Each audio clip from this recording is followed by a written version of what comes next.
செயற்குழு மீட்டிங்கில் என்ன பேசணும்னு நம்ம சொல்ல முடியாது. It's internal thing. ஓகேங்களா? எப்படி நடந்திருக்கு மீட்டிங்? டெஃபினெட்லி பாசிட்டிவாக இருக்குது. என்ன எல்லாருமே உற்சாகமாக இருக்காங்க. மீண்டும் ஐயா எடப்பாடியார் அவர்கள் மீண்டும் ஆட்சிக்கு வருவது உறுதியாக இருக்காங்க. நல்ல நல்ல விஷயங்கள் இப்போ தான் மாற்றம் கொஞ்சம் கொஞ்சமாக வந்துகிட்டு இருக்கு. ஆக்ஷன் தவறு செய்கிறவங்க மேலே ஆக்ஷன் நடந்து கொண்டிருக்கு.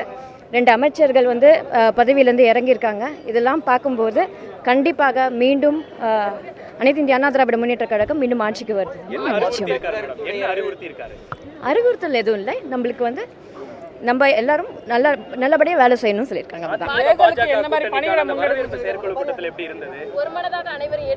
இந்த வெஸ்டர்ன்லாம் வந்து ட்விஸ்டடாக இருக்குது.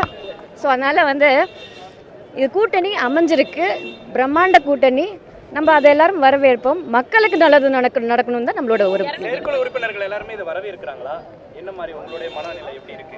ஏங்க நீங்கள் வரவேற்கிறீங்க சந்தோஷமாக தானே இருக்கும். சந்தோஷமாக வெளியில் வரும். இதுக்கு மேலே என்ன தேவை இல்லையா? ஓகேங்களா? ஓட்டு சேர்த்துடக்கூடாது ஆக மொத்தத்தில். ஸோ அதனால் கடினமாக நாங்கள் உழைப்போம். அவ்வளோதான். ஐயா எடப்பாடியார் அவர்களை மீண்டும் முதலமைச்சராக்குறது எங்களோட பணி. அவ்வளோதான்.